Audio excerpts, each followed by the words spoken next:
Bonjour et bonne arrivée. On se retrouve dans cette première rencontre avant la Paramanadula qui a lieu en France en ligne avec toutes nos connexions et nos énergies et aussi en Italie fin mars avec Clara et Yann Vaille. Donc je souhaite la bienvenue à nos invités que j'ose dire avec le cœur et beaucoup d'amour exceptionnel, un couple qui a la quiétude et l'expérience et la présence pour protéger et être gardien et gardienne de naissance. Et pour moi, c'est vraiment, je suis pleine de gratitude pour ce moment-là et je souhaite que ça ne soit pas que la première rencontre, qu'il y ait une suite et même un voyage pour que beaucoup de parents et de familles puissent rencontrer en France, voilà, ces personnes qui pour moi m'ont montré aussi le chemin et le chemin avec le cœur pour cette information et la physiologie. Donc voilà, très bonne arrivée à Clara et Yann Vaille et bonne arrivée à vous tous qui êtes en présence ou qui allez écouter ce replay. Bon, alors, La parole aux dames. j'ai essayé voilà, le gentleman. Bon, beaucoup de monde elle pense que je suis une gardienne de quelque chose, un garde-corps aussi. J'adore l'expression de Liliana, la garde-corps. Je suis un redoutable garde-corps pour qu'est-ce que ça concerne la protection de la première phase de la vie. Primal bodyguard, no? La garde-corps de la période primale. Mais je suis aussi une conteuse d'histoire. Alors, je vous conte l'histoire, je le fais le plus bref possible. Yann, aide-moi si je suis trop longue. La conteuse d'histoire. Comment c'est arrivé que je suis là aujourd'hui? Avant le 2000, j'étais tout simplement une femme dans le 1999, de 33 ans, italien, qui avait étudié pharmacie, c'est-à-dire pharmaceutique, chimie. J'ai été implantée en Allemagne. J'avais fait des choses là-bas, donc mes mémoires, j'ai fait mes études pour les mémoires en Allemagne. J'avais une brève expérience de travail à l'université en Allemagne. Après, j'ai continué en travaillant dans les pharmacies. Et bon, j'étais jusque ça. J'avais 33 ans. J'essayais de vivre le mieux possible. J'ai désiré un enfant, mais cet enfant n'est pas encore arrivé. Donc, à la fin de 1999, à Granada, en Espagne, je rencontre Yann Vaille. En voyage, tous les deux en voyage. Et on a continué à voyager ensemble.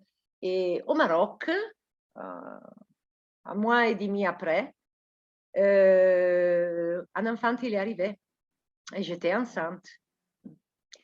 C'est comme ça que démarre l'histoire. Mais la chose plus bizarre, c'est que, bon, j'ai essayé de vivre le mieux possible. J'avais déjà certaines expériences de vie, surtout pour ce que ça concerne le suivi médical important.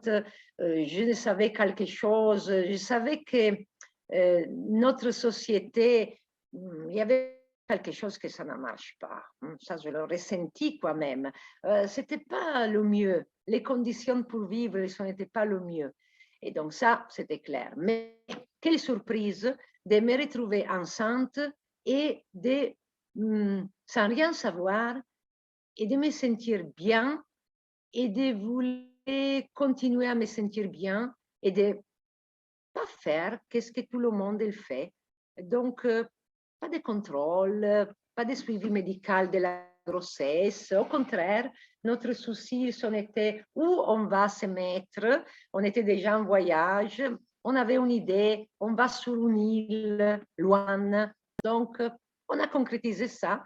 Et au 6e mois de grossesse, on a changé d'environnement. On s'est posé à l'île Maurice. Et là, j'ai continué à goûter de ma grossesse. Et un beau jour, le travail il a démarré et j'ai accouché. Et je ne peux pas expliquer comment ça m'arrivait ça. J'avais une voix intérieure, il me disait tout le temps, c'est bien, c'est bien.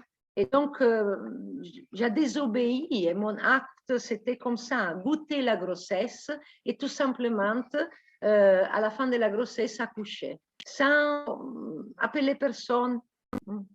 Ça changeait complètement ma vie. Pas seulement parce que je désirais un enfant de plus longtemps et parce que j'étais dans des environnements très paisibles et c'était magnifique, mais pourquoi j'ai fait une expérience que personne ne m'avait parlé de ça. Personne ne m'avait dit que c'est possible de goûter la grossesse comme moi je l'ai goûté. Et personne ne m'avait dit surtout que c'est possible de goûter de l'accouchement. Personne ne m'avait dit qu'avec un certain accouchement, avec telle incroyable puissance, finalement, on trouve instinctivement les gestes pour tenir le nouveau-né à côté, pour le mettre au sein, pour le laisser aller au sein. Et on trouve tout ce qu'il faut pour savoir allaiter, pour savoir répondre aux besoins d'un bébé. Et je n'avais là aussi la moindre expérience. Donc, j'ai retrouvé tout ça. Et c'est clair qu'à partir de ce moment-là, je me suis fait très curieuse. Et bon, la première année, avec notre bébé, on a continué à voyager. Et c'était juste après que j'ai commencé à feuilleter et j'ai découvert que, qu'est-ce que j'ai fait? Il a un nom, au moins les Anglais, c'est bien connu, ça s'appelle Unassisted Childbirth. Ah bon? L'accouchement non assisté. Bon, il y a un nom, je ne savais même pas que c'est quelque chose. Moi, ça m'a paru la chose la plus normale du monde. Quand je pense maintenant, oh, quelle folie! Et heureusement, je n'ai pas parlé avec beaucoup de gens de notre propos, on dit comme ça les propos.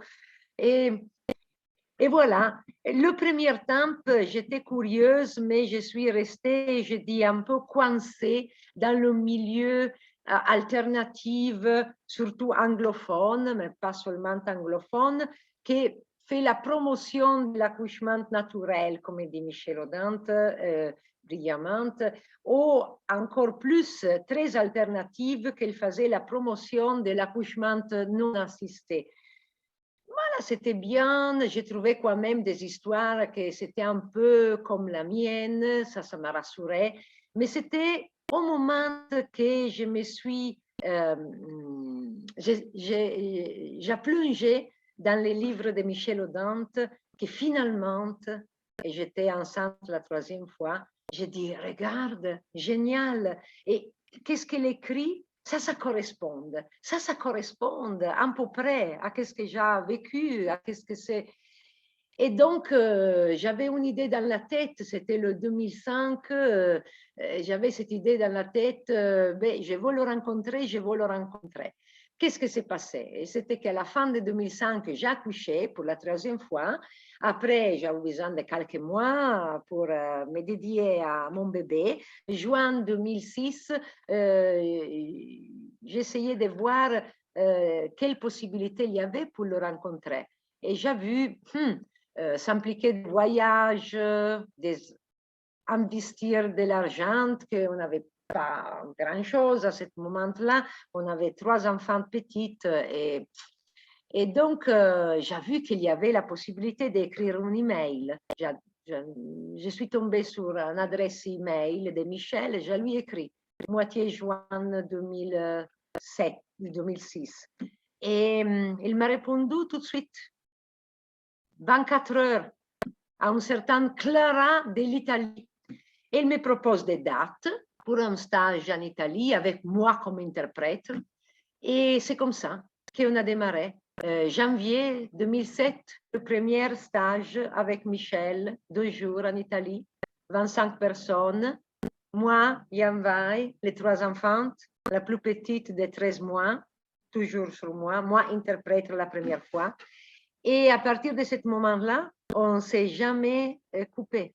C'est-à-dire, on a j'ai continué à organiser. C'était un revival de Michel en Italie, donc ils l'ont invité aussi dans des autres cadres, aussi à l'intérieur des hôpitaux ou avec des associations, et j'étais toujours sa interprète.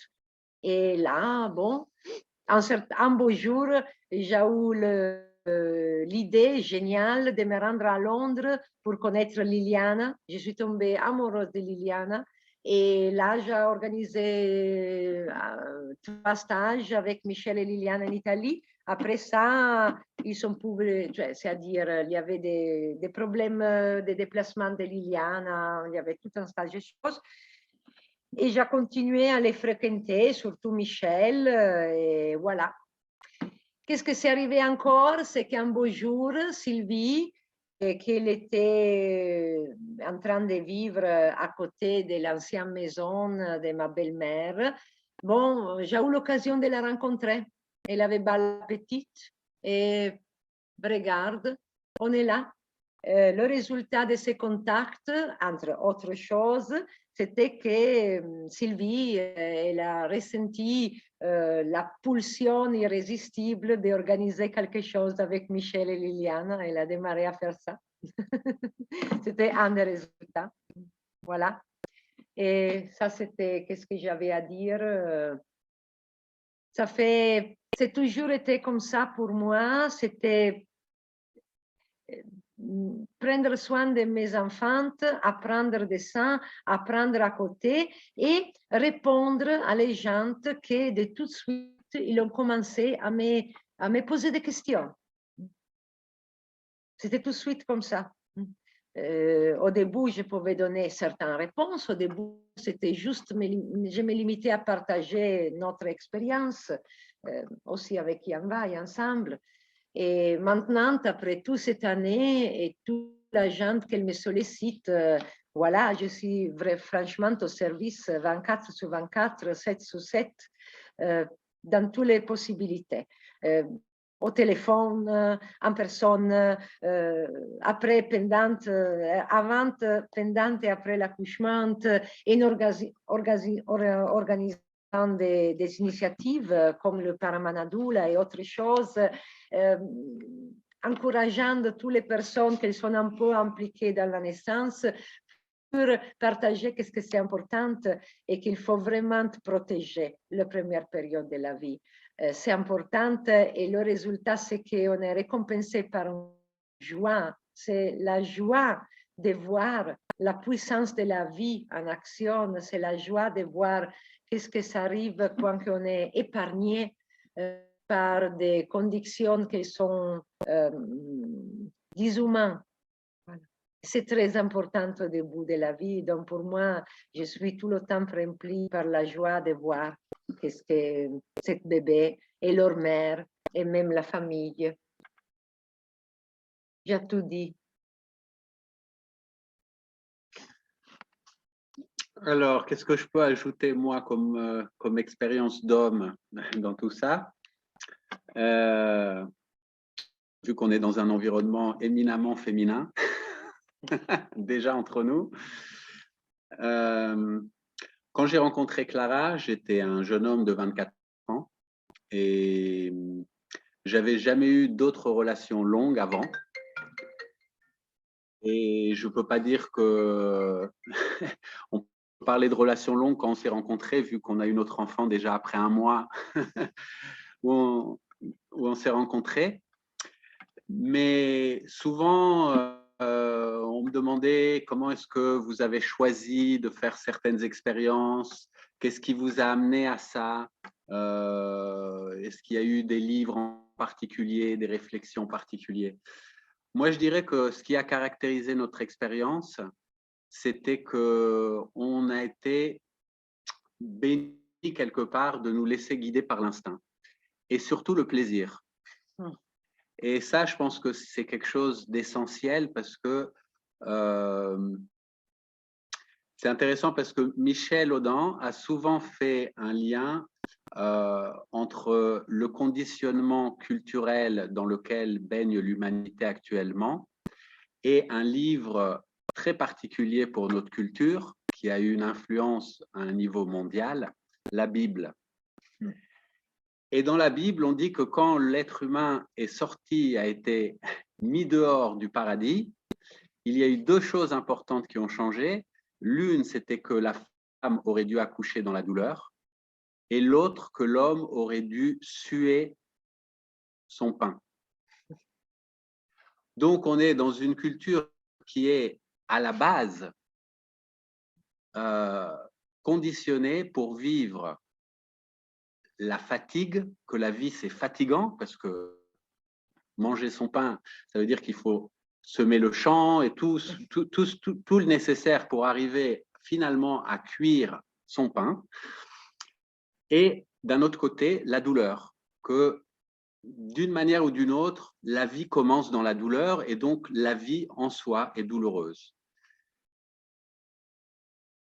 Et finalement, qu'est-ce qui nous a porté dans toutes ces premières années, ces premiers mois où on avait la chance d'être dans cet état particulier quand on vient de se rencontrer, l'amour qui coule, le fait d'être libre de conditionnement par rapport à la famille, par rapport même à nos amis qui ont souvent des idées sur nous, sur ce qui est juste, pas juste, si on sort trop des droits chemins.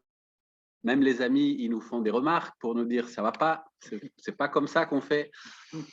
Nous, on était loin de tout ça. On avait la liberté de rencontrer des gens qui nous connaissaient pas. Et donc, à chaque moment, on avait la possibilité d'être nous-mêmes avec ce qu'on était à ce moment-là. Les seules limites qu'on avait, c'était nos propres limites, les limites de notre conditionnement.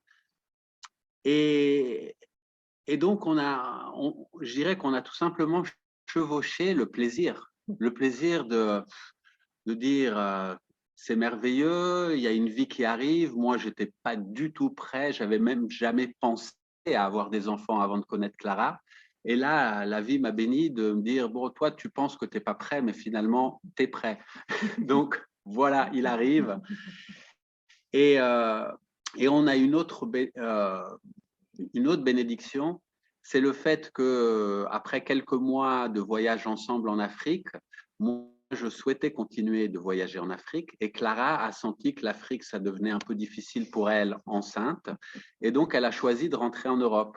Et on devait se retrouver quelques mois plus tard pour aller après à l'île Maurice où on avait choisi pour des idées bizarres, on voulait faire un accouchement dans l'eau, dans la mer, donc très exotique, mais finalement, on a découvert avec Michel Audin que l'aspect exotique, c'est pas important parce qu'il y a une physiologie et ça peut être respecté à l'hôpital, sur une plage, sur un arbre, là où on veut. On a eu cette bénédiction que pendant 3 mois, on a été séparés et que Clara a pu vivre tous ces mois de grossesse sans aucune distraction, même la mienne. Donc, de pouvoir être réellement en contact avec ce bébé qui grandissait en elle, et vu qu'elle n'avait aucune interférence avec le monde médical, de pouvoir entrer profondément à l'écoute de ce qui se passait en elle et de se laisser guider par qu'est-ce qui lui faisait plaisir, que ce soit d'être avec des bons amis, de partager un bon repas, de se baigner, de prendre le soleil. Donc, finalement, c'est le plaisir qui a toujours guidé toute cette première expérience, cette première grossesse. Et même après, quand on est arrivé à l'île Maurice, c'était tout simplement trouver la plage adaptée, où est-ce qu'il y avait les meilleurs arbres de mangue, de papaye, de bananier, de tout ce qu'il y avait de bon pour que ce bébé soit bien nourri et nous aussi. Et moi, ayant cet avantage en tant qu'homme d'être plus jeune que Clara, je me suis tout simplement laissé guider par le fait que c'était elle qui suivait son instinct et moi, j'étais tout simplement là présent pour partager le plaisir d'être ensemble et d'accompagner cette grossesse qui avançait aussi bien. Parce que s'il y a quelque chose que j'ai toujours dit, c'est que Clara a jamais été aussi belle que quand elle était enceinte, les 3 fois. Et je pense que le fait d'avoir toujours été guidé par le plaisir a été un ingrédient très important pour ça. Et après, ces mois de grossesse, finalement, un beau jour, cet enfant a décidé que c'était son moment pour naître. Et je me suis retrouvé, moi qui aime beaucoup la vie sauvage, ça a sûrement été un facteur important parce qu'on était sur une plage, parce que j'ai pu m'occuper d'un feu, parce que petit à petit, en étant là-bas, en m'occupant du feu, en regardant les éléments, le vent, la mer, etc., j'ai pu moi aussi rentrer petit à petit dans un état différent de conscience. Et donc, j'ai un souvenir vraiment de ce temps qui se dilate, de ce sentiment d'éternité, de l'espace-temps qui disparaît quelque part pour laisser place à la puissance du présent.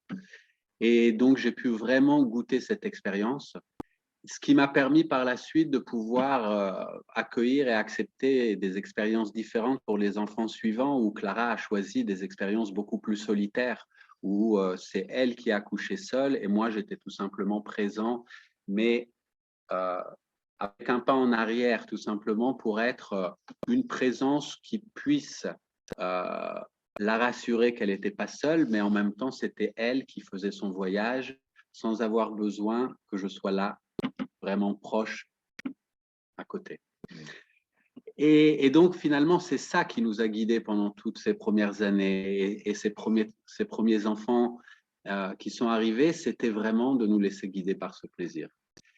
Et c'est seulement après, grâce, comme l'a dit Clara, à des personnes comme Michel Audin ou Liliane, qu'on a pu découvrir que derrière ces processus de plaisir, il y avait vraiment une physiologie à l'œuvre et qui nous permettait de comprendre que la vie avait vraiment prévu que tous ces moments importants de la vie soient tout simplement baignés par le plaisir et nous permettent de nous connecter à des états différents de conscience et que finalement l'être humain a besoin dans sa vie quotidienne d'avoir régulièrement des moments où il peut partir dans d'autres dimensions que la dimension rationnelle, la dimension de l'espace-temps tel qu'on la connaît.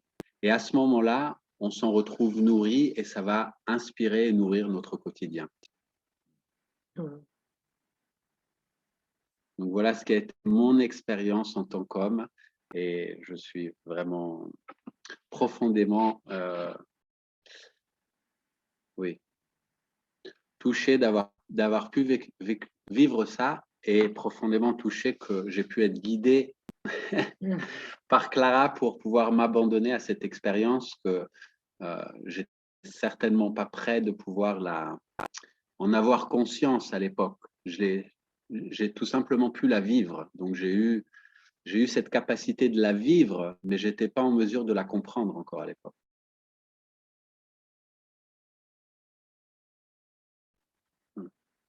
Très bien. C'est le plaisir. C'était oser désobéir et plonger dans l'état de grâce que concevoir un enfant, le porter dans le ventre et l'accoucher, c'est un état de grâce énorme. Et c'est possible, mais il faut tout à fait. J'étais très conditionnée, mais heureusement, qu'est-ce qu'on a envisagé par chance, ça a permis vraiment à très peu de conditionnement de paraître. Mais c'est clair que je termine ici parce que c'est le plaisir. Beaucoup de fois, des gens ils me demandent pourquoi je suis tellement insistante sur Michel Audin et Liliana. Et il y a des gens en Italie qui croient même que j'ai un peu perdu la tête, mais il y a des gens en Italie, des sages-femmes italiens, qui osaient dire, il y a voilà, plus que 10 ans, donc Michel, il avait à peu près 80 ans, même pas, et des sages-femmes italiennes qui disaient que Michel, finalement, il est, comme elle dit, il est sénile, il répète toujours les mêmes choses. Elle commence un petit peu il y a 10 ans. Mais vous vous imaginez, mais pour moi, déjà maintenant, écouter Michel, c'est génial. Et c'est chaque fois plus génial, je trouve. C'est pas comme ça, non? Mais oui, mais jamais. Donc, il y a des gens en Italie qui pensent, mais Clara, il a quelques soucis de santé mentale. Mais non, je peux répondre à ça, parce que j'ai bien connu, comme je vous ai dit, j'ai baigné pendant 4 années dans le milieu alternatif, anglophone surtout, donc c'est-à-dire américaine, canadienne, australienne, Nouvelle-Zélande, mais aussi des différents pays européens. Et même après avoir rencontré Michel, j'ai eu des précieuses occasions de rentrer en contact et connaître en personne beaucoup de monde très renommé à niveau international pour ce que ça concerne la naissance ou la première période de la vie. Et je vous dis, moi, je n'ai pas encore rencontré une seule personne qui, comme Michel et Liliana, il dit la vérité. Il dit les choses comme elles sont, avec très peu de mots, très simple, et avec cette attitude, et avec cette simplicité, et toujours dans un état de conscience extraordinaire, parce que les deux, ils sont toujours dans un état de conscience, surtout quand ils vont partager ça, merveilleux, parce qu'ils sont guidés par le plaisir, par la passion, et guidés par quelque chose de plus important, aussi par leurs émotions, parce qu'ils sont très conscients de comme c'est la situation actuelle. Ils sont très conscients qu'on est, come dire, on dirait en italien, siamo un po' nella merda, siamo un po' nei pasticci, come on dit ça en français? On est dans la merde. On est dans la merde, bon, mais nei pasticci, un peu, voilà. Bon, c'est vrai, mais ça ne leur empêche pas de garder l'espoir et la tenace et cette énergie d'amour formidable pour continuer à partager et continuer à partager avec ce niveau extraordinaire d'énergie et d'humanité. Moi, personne par le monde. Et donc, c'est pour ça. C'est pour ça que j'encourage tout le monde à au moins faire cette expérience, même si c'est la seule. Moi, j'ai goûté du contact avec Michel et avec Liliana de janvier 2007. Et je ne veux pas perdre d'occasion. Toutes les occasions, je vais les prendre. Je ne suis pas ennuyée, je n'ai pas reçu tout ce qu'il faut. Tous les fois, je me nourris. Tous les fois, j'augmente mes connaissances, mais aussi ça améliore ma façon d'être, tous les fois. Donc, moi, je profite de toute occasion et je suis très contente que Sylvie elle me offre l'occasion d'être à d'avril et j'étais enthousiaste de Macarena qu'elle m'a offert l'occasion de participer à la Paramanadula latino-américaine, c'est-à-dire toute occasion je les prends. Voilà, je ne renonce pas. Et donc à les personnes, je dis, pourquoi tu veux renoncer à une expérience pareille? Pourquoi tu ne passes pas de la répéter? Tu penses qu'ils vont dire la même chose? Oh non! Voilà. Donc, on attend les questions maintenant. Mais il faut aussi ajouter que vraiment, moi et Yanvai, on était bénis par plusieurs choses qu'elles ont été là. Mais parce qu'on a suivi l'esprit. C'était un esprit ancestral plus fort que nous. Et là, l'esprit ancestral, il nous a bénis. Parce que finalement, vous imaginez, avec mon bébé, non, notre bébé de quelques semaines, dans une plage à l'île Maurice, rencontrer un couple d'Italie avec un enfant de 2 ans et demi et elle qu'elle donnait le sang sur la plage. Mais il faut la chercher, une femme en Italie, qu'elle donne le sang à 2 ans et demi. C'est rare, mais nous, on l'a rencontrée là. On est devenus amis, c'est clair. Et rencontrer aussi les voisins, non, de leur appartement loué pour les vacances. C'était un couple allemand et avec 2 enfants qui ils ont utilisé le foulard porte-bébé. Donc, moi, je n'arrivais pas à le bien utiliser. Et Katia, de Francfort, elle était là. Et tac, tac, 5 minutes, regarde comme ça, d'avant, derrière, sur la côté. Ah, facile que ça. Donc, c'est une bénédiction. On rentre en Australie, Ephraim, 2 mois et demi. Notre première étape avec notre, comment dire ça en français, le camper, le caravan, voilà, camping-car. On rencontre une femme qui habitait en Australie, elle était allemande. Et qu'est-ce qu'elle fait, elle? Elle m'a mis dans les mains le concept de continuum en allemand. Ah ouais, c'était une bénédiction, parce que j'avais vraiment, là, j'ai bien goûté de trouver dans ce livre le village que ça n'existait plus et que ça correspondait à ma façon de materner mon enfant. Oh, ça m'a nourri tous les fois. J'ai trouvé dans le livre qu'est-ce que je ne trouvais pas facilement ailleurs. Oh, je l'ai trouvé chez Anna, à la plage de Flickenflack, italien, Katia, allemande, à la plage de Flickenflack, elle aussi, Carmen, en Australie. Parfois, j'ai rencontré certaines personnes, mais ce n'était vraiment comme des pépites dans un océan de gens qui nous regardaient un peu bizarre. Hein? Ils nous disaient des choses. Donc, c'était important. Beaucoup de bénédictions. Et une autre chose à ajouter, vu que j'introduisais le concept de plaisir, où finalement on a vraiment à le retrouver et le laisser agir dans nos vies le plus possible, même si on a été conditionné, on a grandi autrement, on peut petit à petit, pas à pas, retrouver cette dimension de plaisir.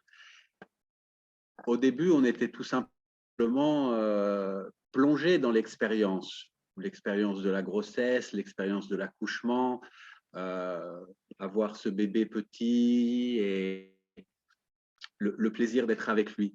Et s'il y a quelque chose qui nous a vraiment poussé après à avoir vraiment envie de le partager, c'est le fait que il y avait un tel plaisir dans la manière d'être de ce petit homme qui grandissait avec nous, que les gens autour de nous arrêtaient continuellement pour parler avec nous, mais finalement, c'est parce qu'ils voulaient entrer en contact avec lui.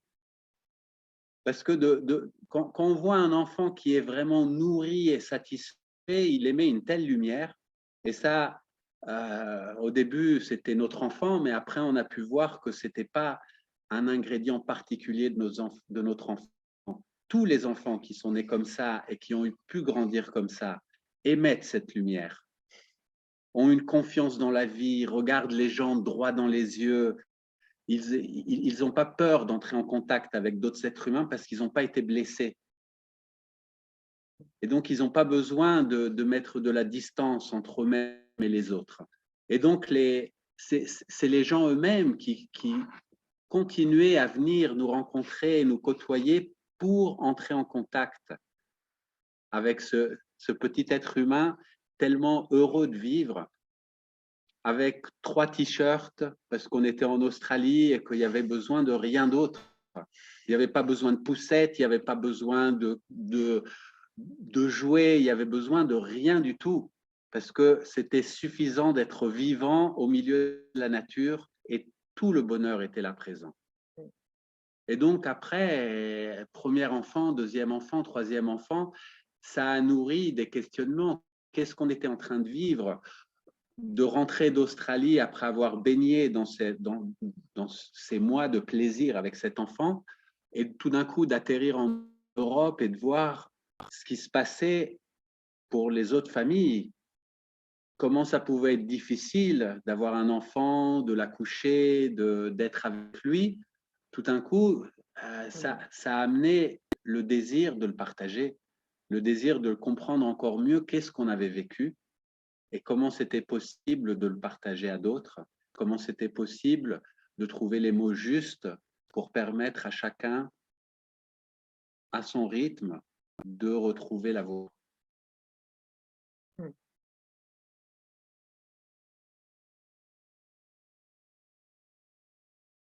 Il y a des questions. On a parlé beaucoup, Jan Vai. On n'est pas beaucoup, hein, donc les questions, il y a le temps. On a encore 40 minutes. Moi, j'avais juste envie déjà de vous dire merci. Ça fait tellement de bien de vous écouter. Ouais, voilà, ça nourrit, c'est touchant. Et en même temps, parce que voilà, il y a aussi nos histoires, nos chemins à chacun, qui fait qu'on vit certaines choses et qu'on n'en vit pas d'autres. Et en vous écoutant, bon, mon chéri n'est pas là, mais je vais parler pour lui, parce que c'est aussi pour ça, à travers Sylvie, qu'il y avait cette envie qu'il soit présent de son côté et pour moi aussi. Parce qu'on a vécu une expérience, alors c'était avant le Covid ou c'était pendant le Covid? Oh, je ne sais plus, je ne m'en rappelle plus. Ça y est, tout est passé maintenant, mais c'était il y a un jour, il y a quelques temps. Et on était revenus parce que du coup, mon chéri m'avait accompagnée à une Paramana Doula que Sylvie organisait. Et du coup, je l'ai écoutée en étant présente avec Sylvie. Mon chéri n'était pas forcément présent quand Michel s'exprimait. Mais il avait tout le temps des retours de ma part ou de Sylvie. Enfin, il baignait dans ça à travers justement cette Paramana Doula qui était organisée. Et Sylvie nous a remis à la fin du voyage un petit fascicule qui s'appelle, tu me dis si je me trompe Sylvie, les besoins essentiels de la femme qui accouche. Donc, ce petit fascicule, donc nous on est de Bordeaux et on avait de la route pour rentrer et donc on était dans le train et on lit ce fascicule. Donc il faut savoir que nous on est en famille recomposée, donc j'ai jamais eu d'enfant avec mon compagnon. Et là, il lit ce petit fascicule et il se remémore l'accouchement de son ex-femme et l'arrivée de sa fille. Et il me dit, mais c'est pas possible, mais comment en fait j'ai pu ne pas savoir des choses aussi simples et comment j'ai pu laisser faire finalement ce que les médecins ont fait par rapport à l'accouchement, parce qu'il s'est passé beaucoup de choses, etc. Donc il était à un moment un peu révolté de la simplicité de ce type d'information et de pourquoi il ne savait pas et pourquoi on l'avait pas forcément informé de tout ça. Puis on rentre et sa fille est arrivée et donc il lui raconte sa naissance et il lui dit ce qu'il a découvert, la simplicité en fait des choses, comment ça aurait pu se passer différemment s'il avait su. Et bon, les mois ont passé, les années ont passé, et à l'époque, on ne vivait pas encore ensemble. Donc moi, j'ai 4 enfants. Et à table, là, il y a à peu près un mois de ça. Donc j'ai 2 garçons qui sont adolescents. Et bon, comme les adolescents savent faire, on est à table. Et puis à un moment, ils parlent d'accouchement. Bon, je ne sais pas trop comment. Ça vient comme ça en discussion à table.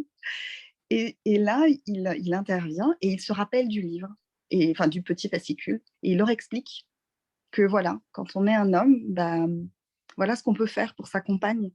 Et ça m'a touchée. Donc j'en parle à Sylvie, je dis mais c'est incroyable. Alors, moi je pensais qu'il s'en foutait, qu'il vivait ça de son côté sans trop me raconter.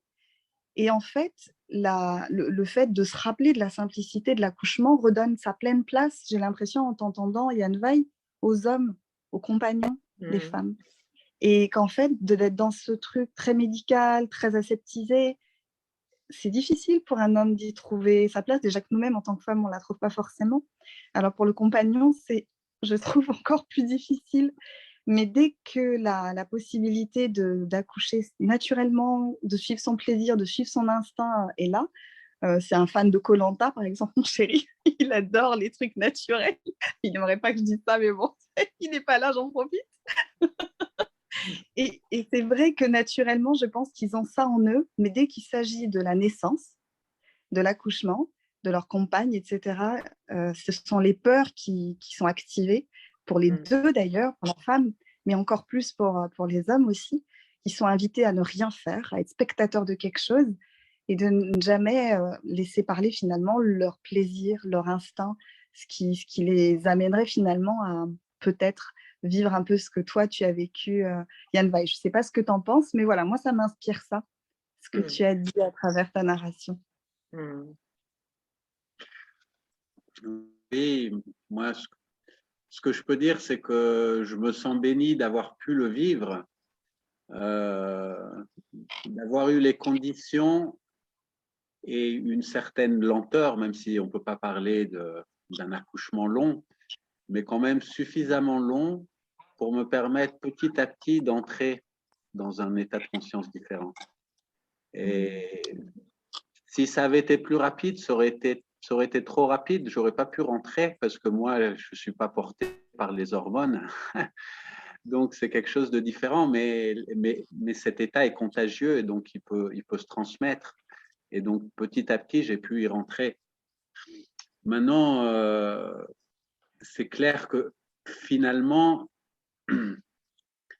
après 3 enfants et toutes ces années d'expérience, ce que je sens plus approprié comme rôle pour moi en tant qu'homme, c'est d'être présent, mais pas vraiment sur le lieu de l'accouchement, d'être présent en tant que gardien de l'espace. Et ça, c'est différent. Imaginons une tribu. Finalement, généralement dans les tribus, la présence de l'homme pendant l'accouchement, elle n'était pas du tout importante. Elle est devenue importante actuellement dans notre société moderne parce que la plupart d'entre nous vivent avec des familles mononucléaires où on est isolé et la femme va se retrouver souvent, surtout si elle est dans un milieu hospitalier, de se sentir seule au milieu de tout cet espace. Et donc, la présence de l'homme est une présence qui peut rassurer la femme.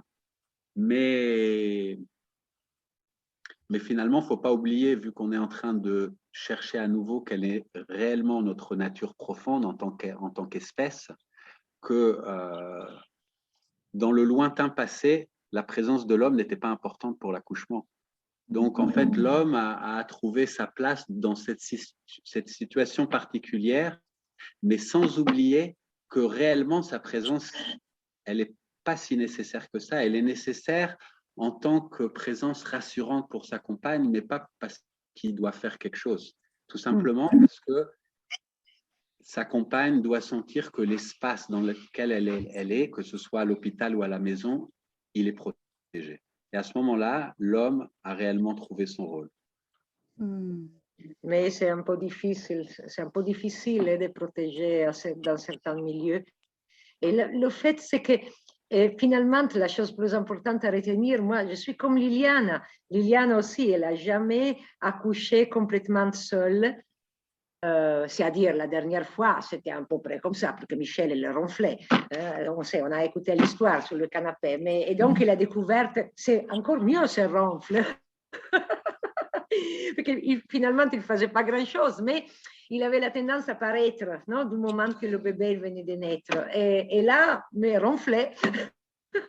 La découvert ça, mais comme Liliane disait, bon, si j'aurais encore l'occasion dans notre vie, tout simplement, je ferais comme tous les mammifères femelles, et comme on fait aussi notre ancêtre, non? Nous, on est aussi des mammifères femelles, je m'éloignerai un petit peu, je trouverai un coin sans dire rien à personne, j'accoucherai tranquillement et je ferai retour avec le bébé dans les bras et c'est tout.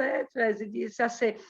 Parce que finalement, même si ce n'est pas que tout le monde aujourd'hui, on ne doit jamais quelque chose, je dirais. Mais ce n'est même pas la chose, mais il faut le savoir pour savoir quoi chercher comme milieu et comment se poser dans ce milieu pour ne pas déranger l'accouchement. C'est ça le problème.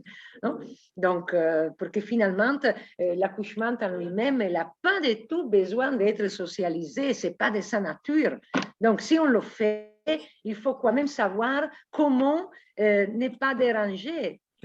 Parce que ce n'est pas juste que ce n'est pas prévu, mais la présence de quelqu'un, facilement, elle dérange. Elle change les choses. Donc là, c'est clair qu'il y a un monde à dire, mais c'est... Voilà. Tu parlais que ce n'est pas facile de protéger, etc., dans la situation actuelle. Non? Par exemple, une femme qui choisit d'aller à l'hôpital. Ce qui est important en règle générale, c'est que si une expérience a été faite par quelqu'un, ça veut dire qu'elle est possible pour tous. Donc, si une femme comme Clara a accouché comme elle l'a fait, et on le voit, d'autres femmes peuvent faire la même expérience. Il suffit de comprendre quelles sont les conditions appropriées. De la même manière, vu qu'on parlait des compagnons, je vous raconte cette petite histoire. Cette femme dont Clara a parlé avant, qui a mis dans les mains de Clara le livre du Continuum, qui a été vraiment une Bible pour nous, parce que c'était vraiment finalement avoir un livre qui transmet l'information de comment vivait une tribu qui avait été épargnée, qui vivait encore à l'état instinctif. Et de voir comment ils se comportaient avec leurs enfants du moment où le bébé naissait jusqu'à l'âge adulte. Et le résultat, c'était une culture où le plaisir avait la première place. Et les bébés étaient épanouis et satisfaits.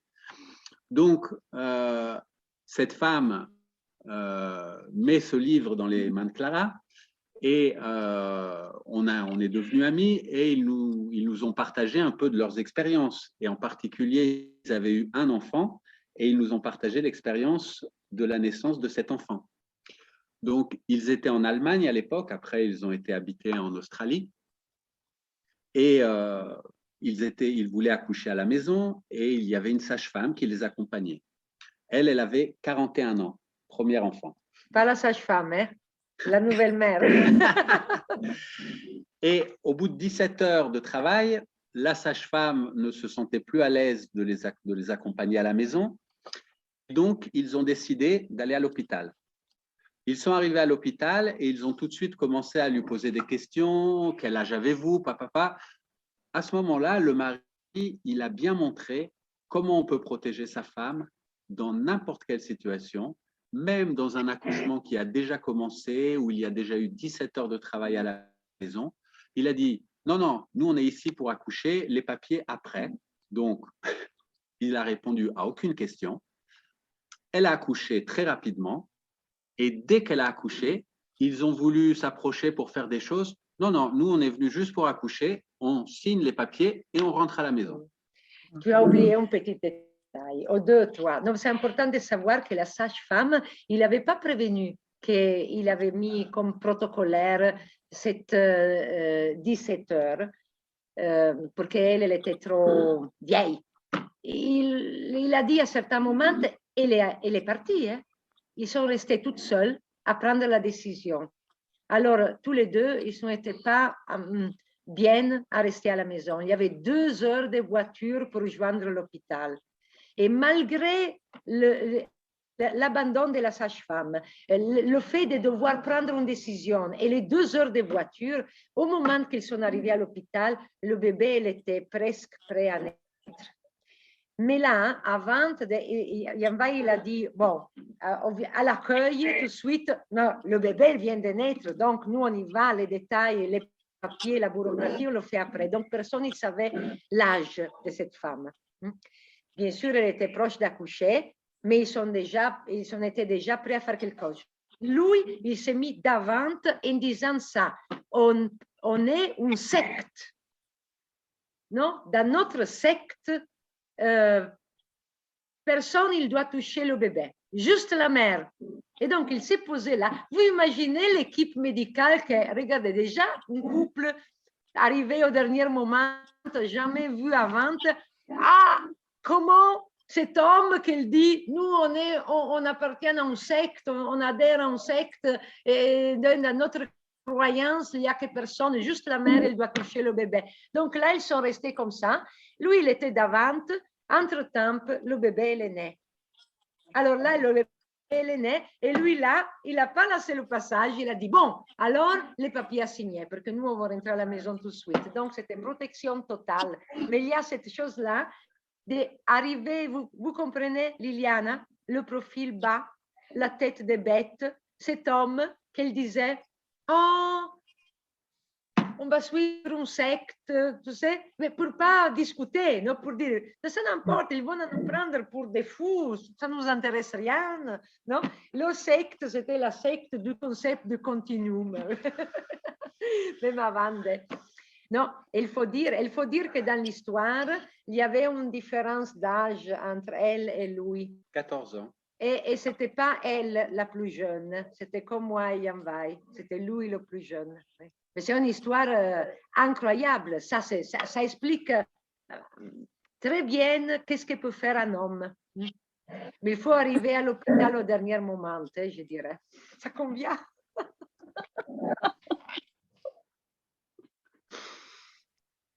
Merci, Jan Vai, de cet rappel. Non?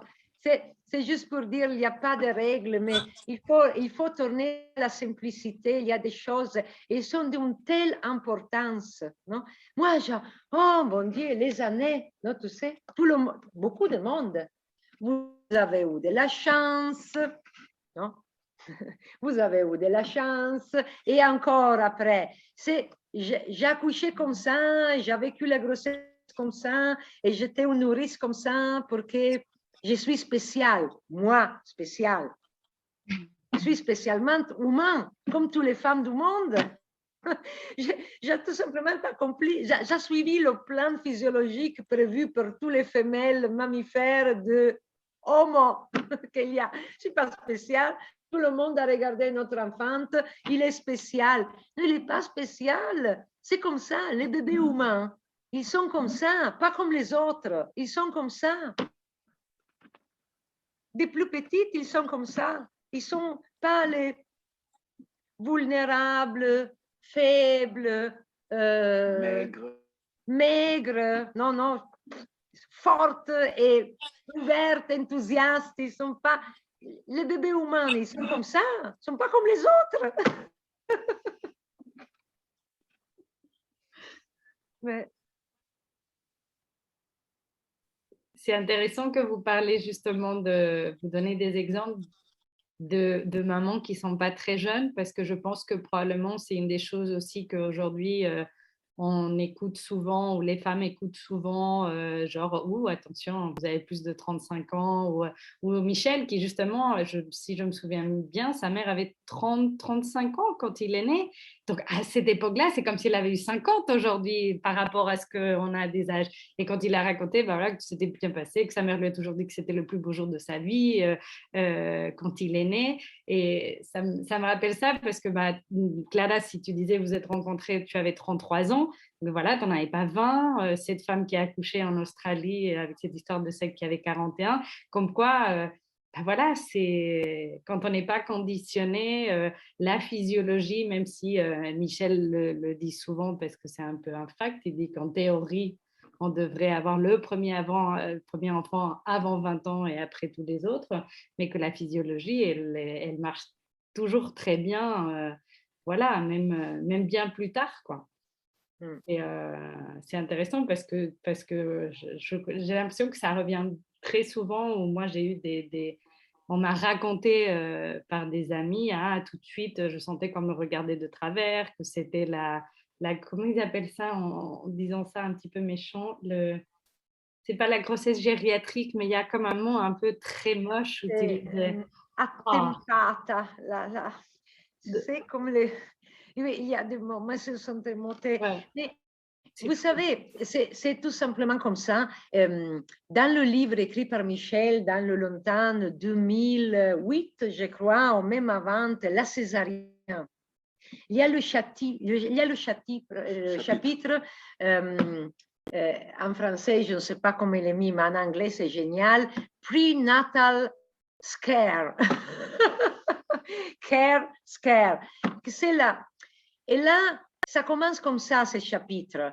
Alors, on a, vous êtes, toutes les choses. Vous êtes trop grande, trop petit, trop maigre, trop gras, trop blanche, trop noire, la pression, ça ne marche pas, l'hémoglobine, le glucose, et blablabla, bla, bla, bla, toute la liste qu'il y avait dans cette année-là. Il n'y avait pas encore certaines choses qu'il y a aujourd'hui. Aujourd'hui, on ajouterait la thyroïde, les pathogènes dans les urines, non, parce qu'on ajoute des choses. Déjà là, à cette époque, il y avait toute la liste et la conclusion, c'était, mais même si tout ça semble que c'est bien, finalement, il y a, le dos du bébé, il est à droite et nous, on préfère que ce soit à gauche. Il n'y a plus de femmes enceintes normales, disait Michel là. Mais dans le 2022, c'est encore pire. Et moi, pour rigoler, parce que j'ai appris beaucoup de Liliane à rigoler, à les femmes qui me contactent, c'est toujours un grand souci, leur âge, dans tous les sens. Soit ils sont trop jeunes, soit ils sont trop vieilles. Et moi, pour les faire rigoler, je dis, mais vous savez, récemment, le bon moment pour rester enceinte, c'est de 34 ans et 6 mois, et entre 34 et 6 mois et 36. Alors, avant, tu es trop jeune, après, tu es trop vieille. Non? Alors, ils vont à rigoler, parce que franchement, c'est ça. La raison va suivre cette mentalité. C'est ça la réponse. Une femme d'aujourd'hui, elle va voir peut-être dans l'avenir même 3 semaines dans sa vie pour pouvoir tomber enceinte. Sinon, c'est dangereux. Dangereux pour ces différentes raisons. Non, il y a tellement il faut rigoler, il faut comprendre profondément, il faut comprendre profondément aussi autre chose. Vous avez bien sûr entendu beaucoup d'histoires. Il y a le partage d'histoires, il y a beaucoup de femmes qui ont fait des expériences franchement pas du tout physiologiques et qui au final, ils ont même souffert, mais au final, dans leur expérience, ils vont partager quelque chose, même des années plus tard. Oh, finalement, heureusement qu'il y avait ça, heureusement qu'il y avait l'oxytocine synthétique, heureusement qu'elles m'ont fait la césarienne, heureusement qu'il y avait l'épidurale et bla bla bla bla. Et il y a aussi des hommes qui vivent comme ça. Mais finalement, dans le corps, notre corps, c'est la seule chose qu'elle connaît la vérité. Et dès qu'on a vécu certaines choses, à niveau corporel, on sait la vérité.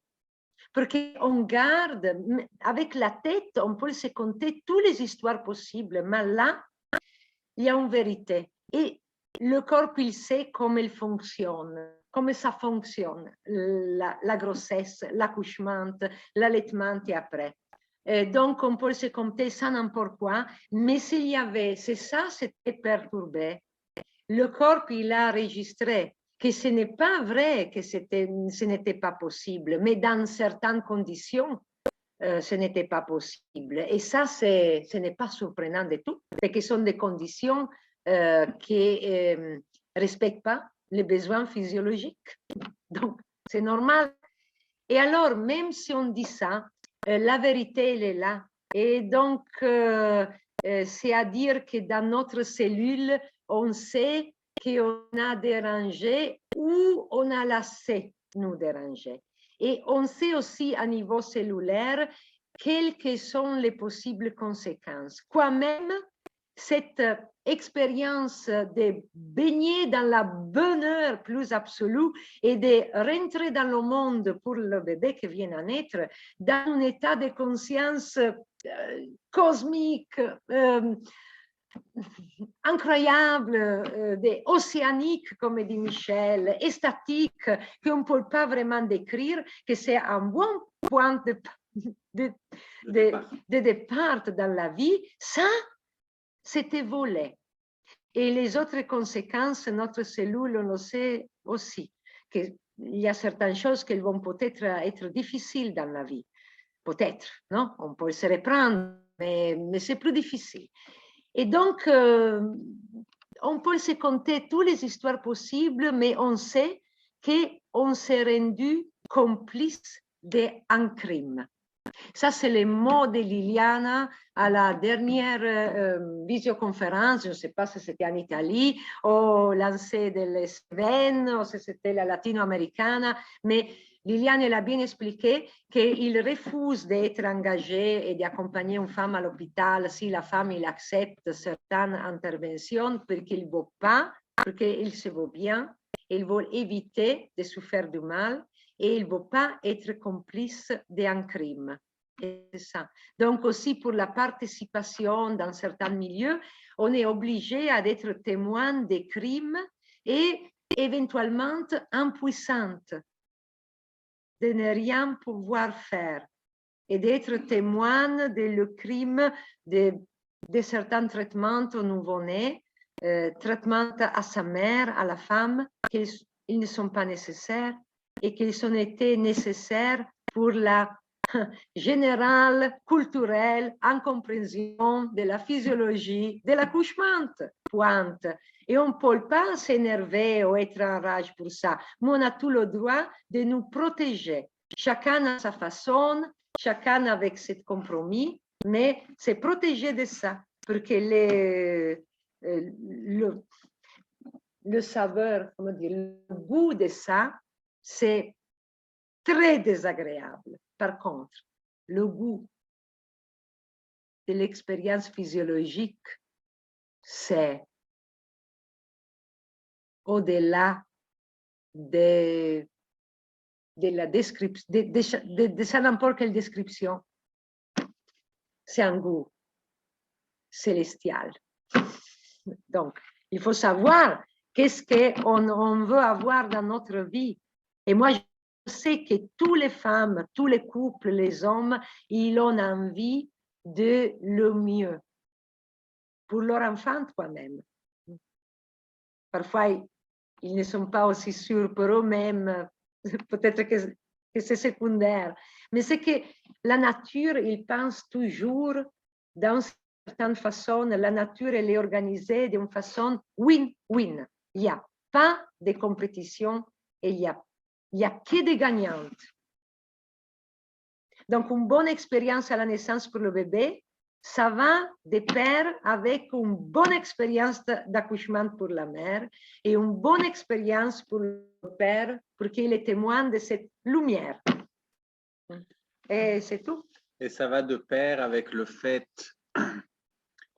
d'avoir envie, profondément envie de s'occuper de ce petit et de ne pas devoir s'inventer le fait qu'on est devenu père ou mère, mais de le sentir dans ses tripes. Et ça, les animaux, Michel le dit bien dans les exemples qu'il donne, les animaux, les autres mammifères nous le montrent bien, parce que si on prend une brebis qui va accoucher avec une césarienne ou une épidurale, elle ne va pas s'occuper de son petit. Il n'y a pas d'autre option. Elle ne se sent pas mère et elle ne va pas s'occuper de son petit. Nous qui avons notre partie rationnelle, on va pouvoir se convaincre rationnellement qu'on est devenu mère. Mais on ne le sent pas dans notre corps. Donc, on n'a pas la même envie profonde de nous prendre soin de ce petit qui est arrivé. Et quand on le sent profondément à l'intérieur, après, on a ouvert la voie au plaisir. Donc, on a envie de l'allaiter, on a envie de le porter dans nos bras, on a envie de dormir avec lui parce que c'est tellement bien, parce qu'ils sont tellement bons. On a envie d'être avec lui pendant qu'il grandit, et donc on n'a pas envie de retourner au travail et d'aller faire un travail où on ne peut pas le voir pendant toute la journée. Et donc facilement, on va réorganiser sa vie pour pouvoir avoir du temps pour être avec eux pendant qu'ils grandissent. Et donc, c'est une chose qui amène à l'autre, mais à la base, c'est vraiment le plaisir.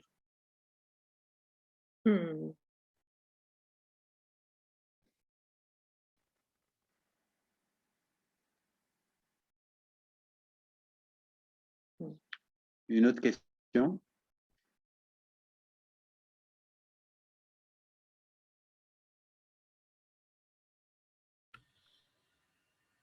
J'ai regardé si Marie avait une question, mais pour l'instant, il n'y a pas. Je crois qu'elle ne peut pas. Je pense qu'elle est tellement courageuse qu'elle est dans un milieu où il peut juste écouter. On a essayé de répondre à beaucoup de questions, en s'imaginant de la curiosité de la gente. Mais moi, je profite de cet espace pour encourager tout le monde à se prendre le temps, c'est vraiment se faire un cadeau de pouvoir profiter de la incroyablement normale, mais incroyable aujourd'hui, expérience de vie de Michel et de Liliana ensemble et de qu'est-ce que ça ramène. Déjà, l'expérience d'être en contact avec Michel à l'aube de ses 92 ans, c'est émouvant. Que lui, il a l'énergie à l'intérieur de lui. Il a 92 ans, bien sûr, mais à l'intérieur de lui, il garde l'énergie d'un jeune, même d'un enfant. C'est incroyable. C'est vraiment, c'est beaucoup plus que des... Il y a aussi ça. Moi, j'ai dit aussi que Michel, c'est comme une encyclopédie en voyage. Elle connaît tellement de choses. Elle a une mémoire tellement incroyable. Il est comme une encyclopédie. Elle sait. Et il est aussi témoin. Donc, il a aussi une très précieuse mémoire historique. Sa mémoire, ça remonte à 1930. De dire, bon, même si on ajoute, mais lui, il a une grande mémoire et il porte la mémoire de qu'est-ce que c'était dans les années 30, 40, 50. Il a vécu sur sa peau, il est maintenant. C'est incroyable qu'est-ce que ça ramène. Et Liliane aussi, l'expérience de vie, et leur courage, leur bon sens, leur intelligence. C'est une intelligence à 360 degrés. C'est pas juste une intelligence, c'est-à-dire, comment dire, scolastique, d'école. C'est pas juste que ça. C'est pas une intelligence académique. C'est une intelligence à tout ronde, complet, où il y a tout. Et c'est un cadeau incroyable. Et on aura besoin de beaucoup plus de gens comme eux. Et je dis, à niveau de la naissance, ils sont uniques, inimitables. Pas de questions, c'est-à-dire, pas de danger qu'il y a quelque part une petite résidu de conditionnement culturel qui fait face, non? Séduisante, parce que les conditionnements culturels, ils sont toujours séduisantes. Alors, pas de risque avec Michel et Liliana, pas de risque. Il n'y a pas ça. Il n'y a pas ça. Donc, j'encourage avec tout mon cœur. Et il faut dire aussi que c'est vous, ça c'est un cadeau pour vous de ma côté. Si vous comprenez l'anglais, vous comprenez l'anglais? Vous êtes à mesure de lire l'anglais ou de l'écouter? Lire, non? Parce que ça fait des années que Michel, il cite toujours ce livre « Don't sleep, there are snakes ». Donc, pas, il y a serpents. Alors, il y a quelques semaines, je suis plongée dans la matière. Des années, j'étais curieuse, mais pas assez. Il y a un mois, juste après la visioconférence latino-américaine, que je me suis vraiment, je me suis fait très curieuse. Et donc, j'ai eu l'occasion de lire ce livre de Daniel Everett. Il y a une traduction en italien, mais je ne crois pas en français. Il faut regarder, chercher, je ne sais pas. Mais il y a l'anglais. Et même en PDF, vous le trouvez sur Internet pour donner un coup d'œil. Il y a des interviews en anglais. Il y a un film, The Grammar of Happiness, la grammaire du bonheur. Et vraiment, ça m'a touchée parce que cet homme, il a la moindre idée de l'accouchement, ce n'est pas la question, mais il est rentré pendant 30 ans vraiment pour pouvoir apprendre la langue de cette petite ethnie de 350 personnes dans l'Amazonie. Il était obligé à vivre avec eux 30 ans et vraiment rentrer dans leur façon de penser, très différente de la nôtre. Et ça m'a rempli l'esprit parce qu'il y a de la chance. Même dans le 2000, peut-être qu'ils sont encore là comme c'était, mais jusqu'à 2012, il y avait au moins 350 exemplaires de Homo vraiment en train de vivre selon notre besoin de Homo. Et le résultat, c'est avec beaucoup de bonheur, beaucoup de bonheur. Donc, ça me donne un peu d'espoir. C'est intéressant. Et donc, dans certaines mesures, on a besoin de comprendre que notre culture, elle ne satisfait pas notre besoin de tout début, mais tout au long de la vie. Mais si on va reconnaître ça, on trouverait aussi des solutions pour pas renoncer à trop de choses. Et donc, s'épargner quelque chose. Au début de la vie, ça fait une grande différence. Mais il faut faire aussi autre chose.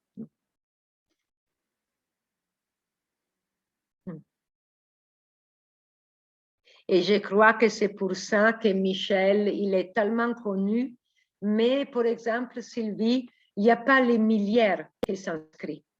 Parce que vous savez, parler de la physiologie de la naissance, de la première période de la vie, comme elle fait Michel, comme elle fait Liliana, ça signifie mettre en cause notre civilité. Et ça, ce n'est pas facile d'accepter. Mais surtout, ce n'est pas facile d'accepter qu'il ne faut pas, comme c'est dans la gente, ça fait peur, parce que c'est accepter ça, ça signifie que devoir tout refuser d'un jour à l'autre. Non, ce n'est pas ça. Et il n'y a rien à refuser. Mais dans cette direction-là, ça va être tellement difficile de vivre comme espèce qu'on va pas survivre. On va s'extinguer.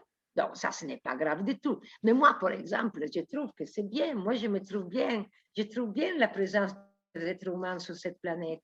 On peut aussi la continuer, peut-être. Mais d'une autre façon. Il faut changer. Et on peut le changer graduellement. On n'est pas obligé à renoncer à certaines choses qu'on a eues jusqu'à maintenant. Mais il faut redécouvrir notre besoin comme espèce, absolument. Le choix est vraiment entre nos mains. Moi, ça me fait toujours rire parce que ça semble tellement hypocrite quand je vois des publicités. Il y en a beaucoup dans le monde naturel ou bio, etc., qui parlent du fait de sauver notre planète. Et moi, je me dis, mais c'est ridicule, quoi. Notre planète, on ne peut rien faire pour la sauver. La seule chose qu'on peut faire, c'est sauver notre propre survie sur cette planète. Et donc, d'ailleurs, il y a cette blague qui est assez sympa de deux planètes qui se rencontrent. Et il y en a l'une qui dit à l'autre, « Ah, tu as vraiment une sale gueule, hein. Ah, j'ai pris un parasite assez désagréable, ça s'appelle l'être humain. » Et l'autre, elle la regarde, « Oh, t'en fais pas, de toute façon, il s'éteint de lui-même. » Moi aussi, je l'ai eu. La seule espèce capable, tellement intelligente de s'autodétruire. De se détruire. Incroyable, c'est nous, hein? Donc voilà, donc la question est, est-ce qu'on a envie de survivre? Et alors, si on veut survivre, comment est-ce qu'on peut le faire? Eh bien, une bonne réponse, c'est retrouver la voie du plaisir. Sous toutes ses formes.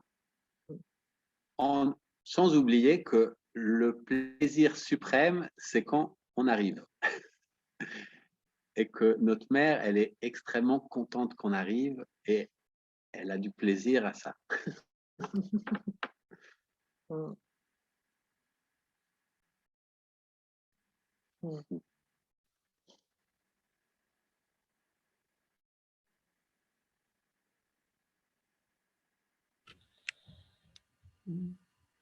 Bon, ben on arrive aussi l'horaire de la fin de rencontre avec une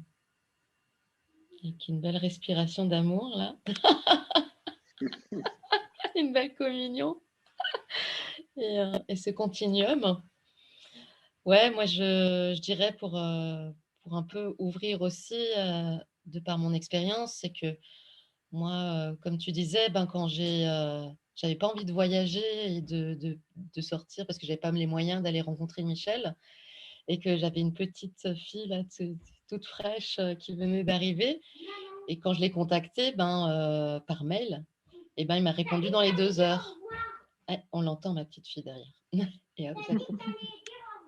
Oui, bah là, j'ai dit au revoir. Attends, ça a coupé. Voilà. Ah non, voilà, pardon. Problème technique. Et vous m'entendez encore comme ça? Oui, parce que chez moi, c'est coupé. Je dirais juste que quand j'ai Michel qui me répond en 2 heures, Michel j'apprends que voilà, il a l'énergie d'un jeune homme. Il continue à donner 10 heures par jour dans l'information, dans le partage, pour que cette graine, elle puisse donner quoi qu'il se passe quelque part. Ah, il y a Bala, qu'est-ce qu'il y a, Bala? Je finis juste la rencontre, s'il te plaît, ma chérie. Et en fait, le plus grand cadeau que j'ai reçu quand j'ai démarré dans cette rencontre et d'information, c'est qu'en fait, j'ai commencé à entendre quelqu'un qui me permettrait de comprendre avec, comme tu l'as dit, comme vous l'avez dit, beaucoup de simplicité. Et aussi, c'était accessible pour moi. Et le deuxième ingrédient, c'était la joie. Et quand la joie, elle est mêlée à l'information et qu'en plus, c'est vraiment à portée de main, alors qu'avant, c'était médical, entre guillemets, donc ce n'était pas de mon niveau, et ben, je me suis dit, OK. Et avec la joie, ben, c'est certainement davantage possible, comme de boire, en fait, et d'avoir soif, et d'avoir plus en plus soif. En plus, il y a une chose que j'ai observée depuis qu'il y a ces formations en ligne, c'est que Michel a toujours été brillant comme orateur, mais j'ai observé que plus le temps passe et plus il prend de plaisir à partager. Et donc, au-delà de ce qu'il raconte, il a un exemple vivant de joie et du fait que l'âge, ça ne veut pas dire que la joie s'éteint. Au contraire, elle peut augmenter.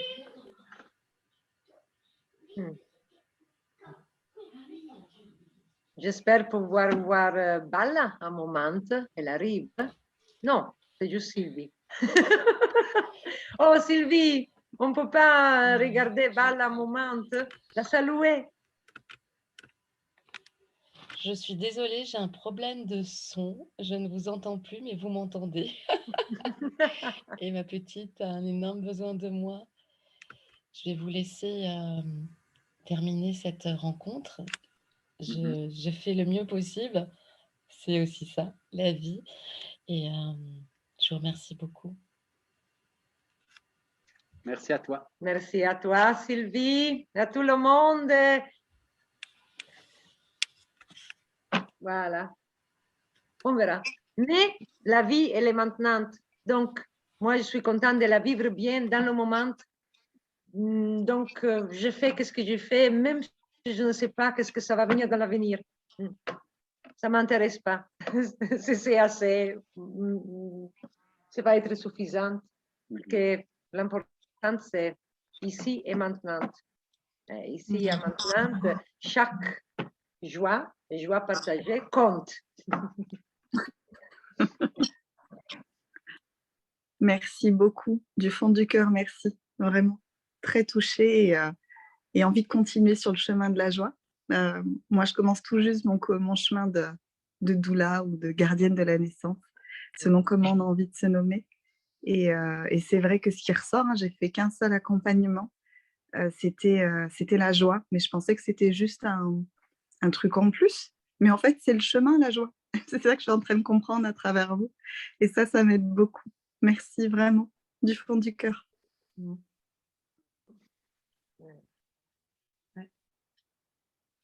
Merci à vous. Et ça fait la différence. Aujourd'hui, c'est devenu tellement compliqué. Même concevoir un enfant, Ben, il y a beaucoup de situations où apparemment au début, la couple n'est pas contente. Mais même, ça c'est nouveau, parce qu'on va toujours, on pousse toujours un peu plus. C'est nouveau. Même les grands-parents, ils ne sont pas contents. Parce qu'il y a quelque chose. Normalement, jusqu'à 10 ans, les grands-parents, finalement, bon, peut-être des observations, mais finalement, dans le cœur, ravis d'avoir un petit enfant. Maintenant, ça existe aussi les grands-parents qui ne sont plus contents pour différentes raisons. Mais la dernière que j'ai entendu dire, il y a une semaine, d'une jeune femme de 21 ans, c'était pas juste que sa mère elle n'était pas d'accord parce qu'elle est trop jeune, mais aussi sa mère qui lui dit je viens de rencontrer un nouveau partenaire. Sa mère elle a mon âge, 55, la même âge. Et cette jeune femme, elle a la même âge de mon enfant, notre enfant le plus grand. Et moi et sa mère, on a accouché tous les deux à 34 ans. Donc, on a la même âge.